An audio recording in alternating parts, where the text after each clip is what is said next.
about the items related to loading and shooting a musket. This is a cartridge box. Those are the cartridges. The cartridges are made out of paper. They look like this in form.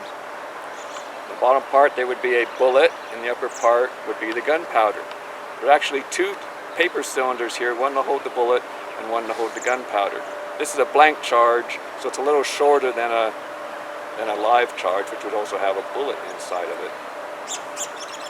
The cartridge box has this metal plate on the top. It's not just for decoration. It's brass with a lead-filled back. And what it does is keep the cartridge box lid down. So when you reach in to get a cartridge, you pull the lid up. When you take your hand out, it flops right back down. That's to keep sparks from flying into the cartridge box during a battle and lighting off the cartridges inside the cartridge box. To keep the cartridges dry, we have two flaps, the outer flap and then an inner flap. So between the two flaps, we hope to keep the cartridges dry. There's also a little compartment here. It's a handy place to carry things like stationery or photographs, because it keeps very dry with the three flap covering, much drier than in the backpack we talked about in the previous section. We also carry a cap box. That's what this is. The cap box are caps. Caps are little copper pieces with a chemical inside that when you hit the cap, it makes a spark. The cap box has a little piece of wool here, and that's to help keep the caps in so they don't fall out easily. And also there's a little wire nipple to clean out the nipple, a little wire to clean out the nipple. Now, not directly related to loading the musket, there's the bayonet. The bayonet goes on the end of the musket.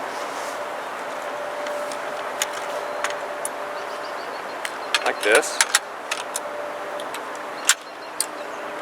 So the idea behind the bayonet is you use to stab the enemy. But generally in the Civil War, the soldiers didn't get close enough to each other to stab each other with bayonets, although it occasionally did happen. But the bayonet can also be used for other things. One thing it can be used for is to smash your coffee beans.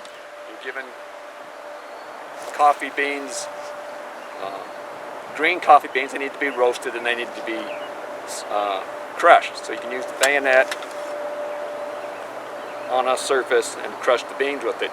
You also use the bayonet for cooking. You put your piece of meat on the bayonet, hold it over the fire. Use the bayonet to open cans.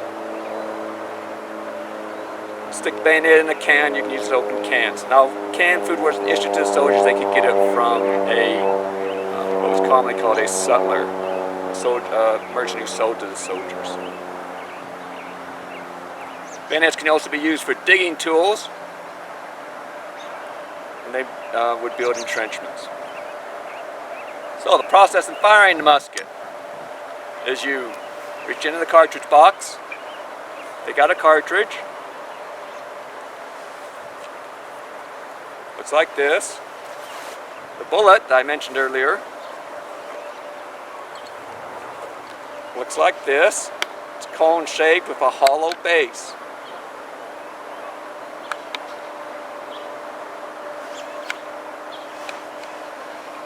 So the hollow base, when the powder charge goes off, it expands that base and allows the bullet to grab the rifling.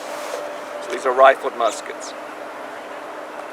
Get the cartridge out of the cartridge box, stick it in your mouth, bite down on it,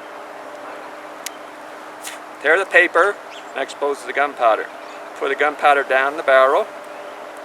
At this point you would dig out the ball, the lead ball from the other piece of paper, and you'd start it down the barrel. So we'll treat this like the bullet. So you start the bullet down the barrel, bring out the rammer, ram the bullet down the barrel. So now you have the powder and the ball at the bottom of the barrel. You put the rammer away. Bring the musket up, half cock it, you reach into the cap box, take out a cap. So the cap's going to be used to ignite the powder charge. The musket's now ready to fire. So what I'm going to do next is I'm going to fire this round, and I will immediately go in without talking and fire and load 2 more rounds to give you an idea of how long it would take to load and fire a musket.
So a soldier is expected to load and fire his musket at least 3 times a minute.